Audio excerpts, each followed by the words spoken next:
The Bible is often called the perfect Word of God. You'll find it quoted in courtrooms, tucked into hotel drawers, and read aloud in churches every week. But when people sit down and actually read it carefully, they often run into something unexpected. The Bible doesn't always come across as a perfect book. Instead, it sometimes feels confusing and even contradictory. Take the very beginning, for example. In the first 2 chapters of Genesis, we find 2 different creation stories. In Genesis 1, God makes plants first, then animals, and finally humans, both man and woman at the same time. But in Genesis 2, the order changes. Man is created first, then plants, then animals, and finally woman. These stories don't just sound different. They give totally different timelines. If the Bible is truly inspired by God, why does it contradict itself within the first few pages? The confusion continues in the story of Noah. Most people know the part about the ark and the flood, but how many animals did Noah bring on board? Genesis 6 says 2 of every kind, but Genesis 7 says 7 pairs of every clean animal and 1 pair of the unclean. That's not a small detail. It changes the entire picture. Then there's the 10 Commandments. Most of us think there's just one set of rules, but the Bible actually has 3 different versions. Exodus 20 and Deuteronomy 5 both give similar but not identical lists, and Exodus 34 gives a completely different set. Yet, that's the one the Bible itself calls the 10 Commandments. This version even includes unusual rules, like not boiling a young goat in its mother's milk. Which list is the real 10 Commandments? In the New Testament, the differences continue. Each of the 4 Gospels tells a slightly different version of Jesus' resurrection. In Matthew, an angel rolls the stone away and speaks to the women. In Mark, the stone is already gone and a young man is inside. In Luke, there are 2 men in bright clothes, and in John, Mary Magdalene sees 2 angels by herself. They all give different accounts of who saw what, when, and how. Then there's Jesus' family tree.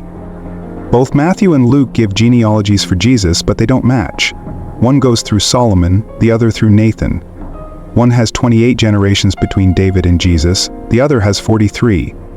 Some say maybe one list is through Mary, but the texts clearly say Joseph. And if Jesus was born of a virgin, why does Joseph's line matter at all? The Bible also gives conflicting ideas about salvation. Paul says in Romans that we are saved by faith, not by works. But James says we are justified by works, not by faith alone. These are opposite messages. Which one is true?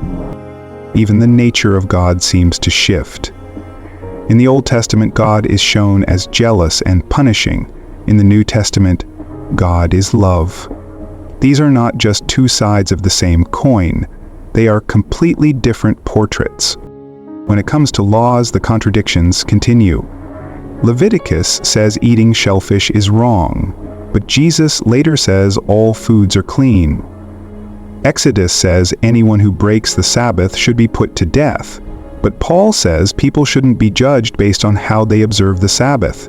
These aren't minor updates. They're reversals. Some contradictions are about numbers. In one book, God tells King David to take a census, but in another, it's Satan who tells him to do it. Even the numbers reported from that census don't match. These differences aren't just typos, they're signs of different versions of the same story. And then there's the big question: how can a loving and all-powerful God allow so much suffering?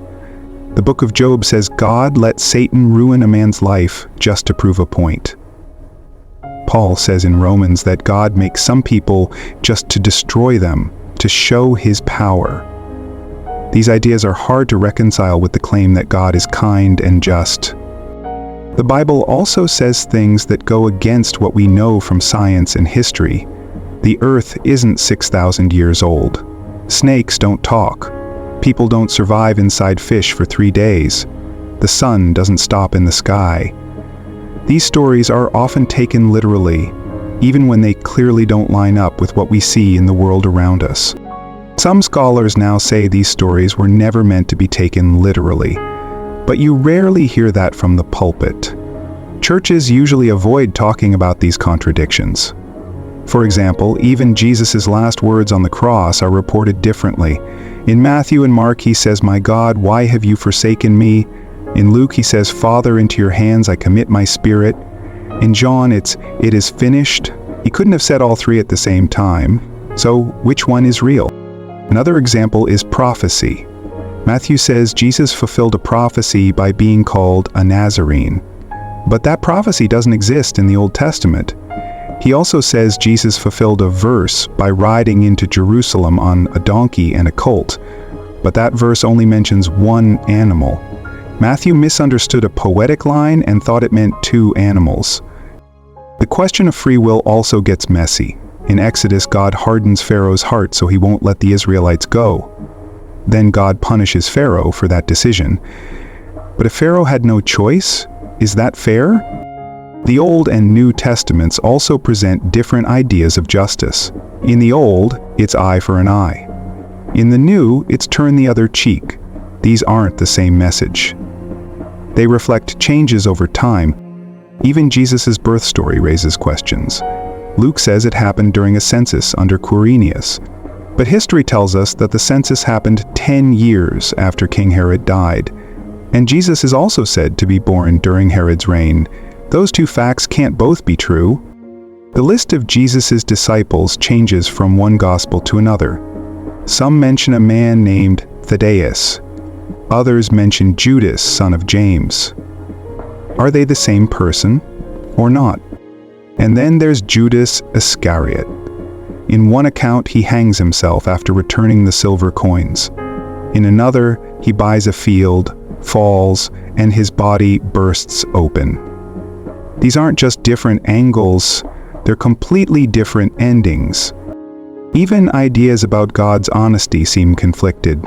Proverbs says God hates lies, but 2 Thessalonians says God sends a strong delusion, so people believe what's false. In 1 Kings, God sends a lying spirit to deceive a king. So, does God use lies or not? The idea of Satan also changes. In the Old Testament, he's more like an employee working under God's control, especially in the book of Job. In the New Testament, he becomes the ultimate enemy, but the Bible never clearly tells the story of how that transformation happened. Prayer, too, gets different explanations. Jesus says if we ask for anything in his name, it will be done. But James says we don't receive because we ask with wrong motives. And if God already knows what we need, why pray at all? These contradictions matter because they affect real lives. For instance, the Bible shows very different views on marriage. In the Old Testament, polygamy is common and accepted. In the New Testament, monogamy is encouraged. So, which one is God's plan? Even food rules change. The Old Testament bans pork and shellfish, but in the book of Acts, Peter has a vision where God tells him to eat unclean animals. Suddenly, the old food laws are no longer required. So, what changed? These contradictions don't mean the Bible has no value. Many people still find deep wisdom, comfort, and guidance in its pages. But they do challenge the idea that the Bible is a single, flawless message from God. It's more accurate to see it as a collection of writings by many people, written over centuries, shaped by culture, history, and human perspective. Recognizing the Bible's inconsistencies doesn't have to destroy faith. Instead, it can invite deeper thinking, honest questions, and personal growth. Faith that allows questions is often stronger than faith that ignores them. In the end, the Bible may not always give perfect answers, but it can still help us ask the right questions. And sometimes, that's where the real journey begins.